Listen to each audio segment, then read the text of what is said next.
시청자 여러분 안녕하십니까? 돌아온 황셰프의 요리 교실입니다. 대체로 보면 식당가 이런 데서도 나름 아주 시끄럽게 장사를 하는 사람들이 있습니다. 그래서 때로는 방송에 출연해서 식당에 가면 대문짝만하게 VJ 어디에 나왔다. 또 MBC에 무슨 생방송 어디에 출연했다. 그리고 또 심지어 무슨 프로의 장인 코너에 출연했다. 이런 식으로 하고 또 그 식당 벽에 보면 또 유명 연예인들 사인을 도배해놓고 이런 데가 있습니다. 그런 데일수록 조심해야 돼요. 왜? 식당이 잘하면요.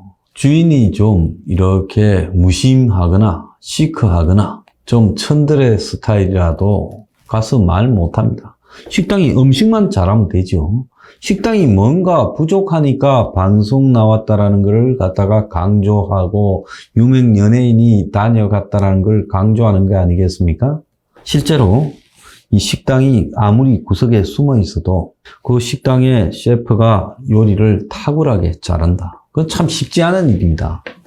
결국 이 식당업이라는 게 많이 남기는데 목적을 둔다 하면 어떻게 하겠습니까? 식당의 음식 가격을 굉장히 재료비를 낮추거나 이렇게 해서 거기에다 양념을 듬뿍, 조미료를 듬뿍 넣어서 조미료 맛에 먹게 해서 그걸 갖다가 대중적으로 맛있는 것처럼 포장하는 거 아니겠습니까? 그래서 항상 식사를 할 때는 이 재료의 원가가 얼마나 될 건가를 생각해 봐야 되겠죠. 그래서 여러분들이 가서 한 끼에 15만 원짜리, 20만 원짜리 오마카세를 먹었다 하더라도 여러분이 먹은 상품의 원가가 얼마일 건가를 생각해야 되는 거예요.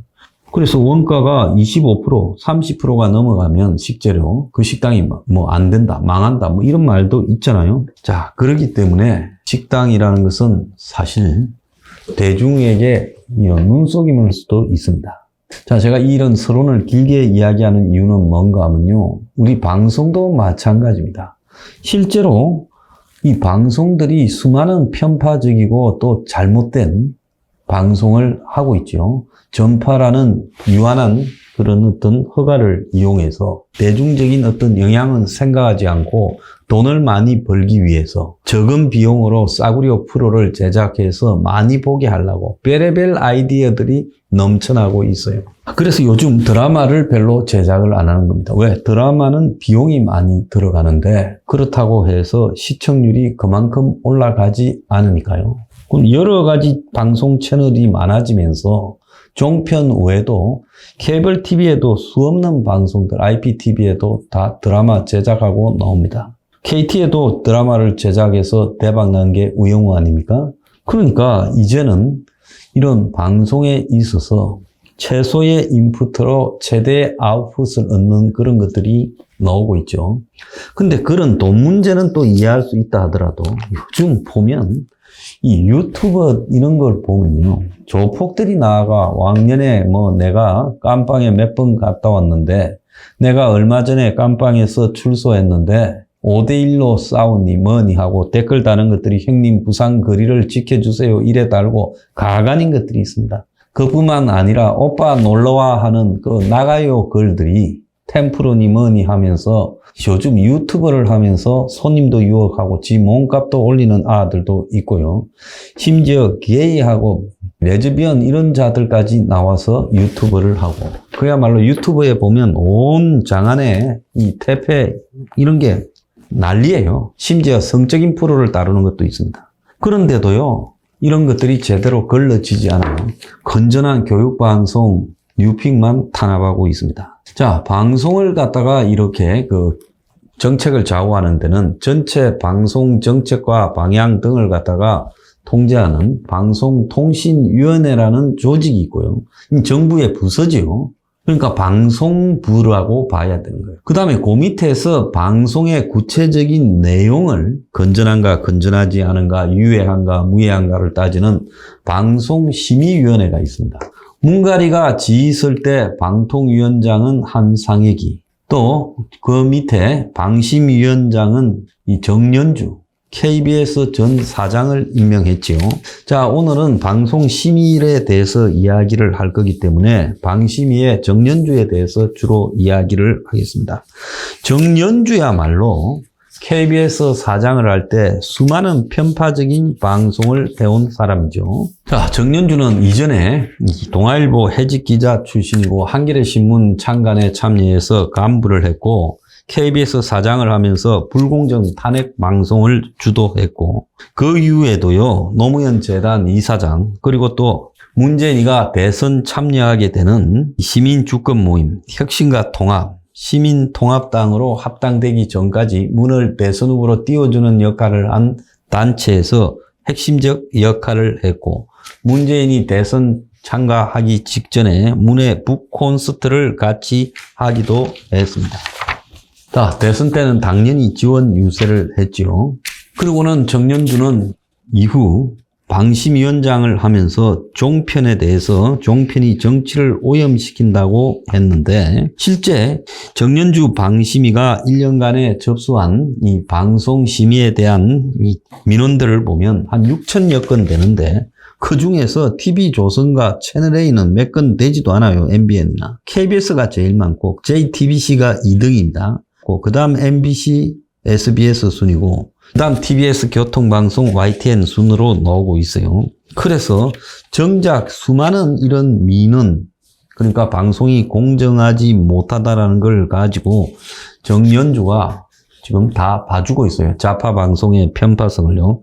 특히 정연주는 김어준에 대해서 완벽하게 커버를 하면서 김어준의 뉴스 공장에서 의견 제시 3건, 권고 4건, 주의 2건 등 총 9건을 갖다가 이제 이렇게 처리를 했는데 김어준이가 2020년 12월 5일 뉴스 공장에서 윤석열의 징계 효력 정지 가처분 인용에 대해서 이 촛불 혁명에 반격하는 법조 구토타 시도이다라고 말을 했습니다.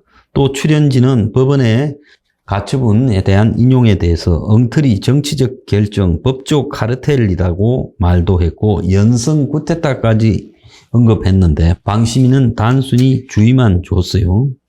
또 이 김어준 뉴스공장은 2021년 8월 12일 정경심에 대해서 2심 재판 관련 내용을 왜곡했어요. 왜곡 보도한 부분에 대해서 심의를 했는데 김어준은 마치 표창장 1건으로 징역 4년으로 부풀려진 판결을 한 것처럼 말을 했는데 재판부가 징역형을 때리려고 의도적으로 부풀렸다라는 조국 일가 옹호 방송을 하면서 거기에 대한 반론에 대해서는 방송을 하지 않았어요.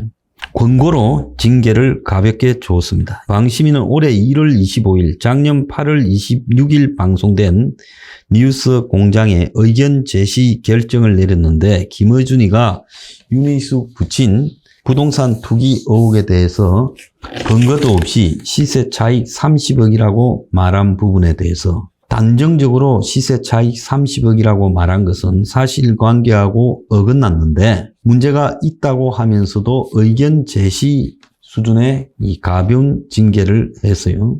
2월 5일 방심위는 김어준 뉴스 공장에서 진행자의 발언과 출연자의 사실과 다른 주장에 대해 심의를 했는데 이날 김어준은 보수 매체들이 보수 정치인을 떼지어 일방적으로 편들어준다. 반띵 같은 이런 표현을 썼어요. 그리고 대외적 국가 신용들을 이야기하면서 한국이 마치 G7 국가인 것처럼 사실과 다르게 말했는데도 심의 규정을 위반한 것으로 판결되나 시사 이슈에 대한 논평과 평가는 폭넓게 용인돼야 된다고 이것에 대해서 봐줬습니다. 그리고 3월 29일 작년 11월 9일 방송된 동프로에 대한 경고를 의결했는데 김어준이가 올해 마지막 라디오 청취율 조사에서 뉴스 공장이 이전보다 더 큰 격차로 전체 1위 이렇게 프로그램은 2018년 이래로 계속 1위를 하고 있다고 했는데 올해 TBS 라디오 본부 예산을 96.1% 삭감해서 서울시가 제출했습니다. 이 소식에 안 그래도 희귀했던 모발이 더욱 드물어진 TBS 사장님의 외로운 모발에 띄웁니다. 라고 하며 구창모의 외로워를 들려줬다는 거예요. 그래서 TBS 본부 예산은 자체 편성인데 서울시가 예산을 삭감한 것처럼 사실관계를 왜곡하는 내용을 방송한 부분에 대해서도 심의 규정에 위반된다면서 권고 방송만 했어요. 자, 그래서 서울시의 전체 의석의 70%를 차지하는 국민의힘 시의원들이 TBS 설립 운영 조례 폐지안까지 내고 더 나아가서 이 김어준을 이렇게 좌파 정권의 마지막 보루로 남겨두고 윤 정권에 대한 공격을 하려 한다고 국민의힘은 난리가 났죠. 자, 1년에 연간 봐주고 봐줘도 9건의 제재를 받았고 그중에 2건이 주입니다. 그래서 종편에는 연간 5건 이하 법정 제재 건수 유지를 내걸어서 재승인한다면서 지금 김어준에 대해서는 아주 그냥 편파적으로 봐주고 있어요. 자, 그러면서 서울 시민의 세금으로 김어준에게 연간 4억 8천만 원까지도 지급을 했다는 겁니다. 이외에도 KBS의 김어준의 낙검수 동지 주진우가 진행 프로그램이 제재 4번을 받았어요. 이것도 엄청 막아준 거예요. 그래서 사실상 라디오만 하고 있는 교통방송 TBS가 종편 채널보다 월등하게 많은 이 항의를 받고 있습니다. 그래서 여권에서는 김어준의 방패막이 역할을 자처하고 있는 방심위원들을 고발하겠다라는 입장을 지금 내세우고 있어요. 그래서 서울시 돈으로 이렇게 운영되는 TBS 뉴스 공장이 천안함 사태 왜곡하고 세월호 침몰설, 그리고 정경심의 공소장은 허위 공문서, 그리고 서울시장 선거 때는 페라가모 생태탕, 그리고 장자연 사건 관련해서는 윤지호도 출연시켜서 이 환건하고 튀게 했죠. 그래서 방심위가 경고주의, 과징금 등 법정 제재를 거의 이들에게는 내리지 않고 다른 방송 같으면 당장 법정 제재에 해당되는 경고주의, 과징금이 내려져야 될 건데 그렇게 하지 않았습니다. 법적 불이익을 받지 않는 행정지도만 17번 내렸다는 거예요. 자, 그래서 김어준이 임대차 3법에 반대하는 서민들이 집도 없으면서라고 비하했지만 방송인은 이것도 문제 없다고 했어요. 자, 올해도 김어준에 대한 심의에서 5건이 문제없다 판결이 나왔어요. 자, 김어준도 이렇고 MBC는 최경환이 신라젠 65억 투자설이 사실이 아니라고 결론이 났지만은 아직도 방심위는 이걸 심의로 유보하고 있고 KBS 시사보도 프로그램에는 좌파단체 패널이 80회 이상 나갔는데 보수단체는 한 번도 안 나간 이 문제를 공정성을 문제 삼지 않고 넘어가고 있어요. 자, 방심위는 총 9명의 방심위원으로 구성되는데 대통령이 3명, 그리고 여야당이 3명, 그리고 국회의장이 3명 하는데 총 6명이 지금 친좌파 방심위원이라고 합니다. 그래서 방심위가 아예 이 좌파 단체들의 방송 장악과 가짜 여론 전파에 소굴이 되는 것을 막아주는 이 방탄 역할을 하고 있다. 그래서 사실은 방심위가 아니라 방탄위원회다라고 봐야 되는 겁니다. 자, 이런 방심위의 범죄적 행각을 지금 언제까지 지켜보고 있을 거냐. 참으로 한심하다고 봅니다. 자, 요즘도 보면요. 좌파 정권 때 한 가닥씩 했던 것들이 지금도 다 나오고 있어요. 심지어 시사 프로, 토론 프로 사회까지 보고 또 KBS는 11시 전후로요. 그 무슨 좌파 정권 때 밀어넣은 방송인이 아니었던 진행자를 아직도 쓰고 있습니다. 잘하고 자빠졌습니다. 오늘의 디저트, 김어준과 좌파 세력의 방탄위원회가 되어버린 방심위 해체라!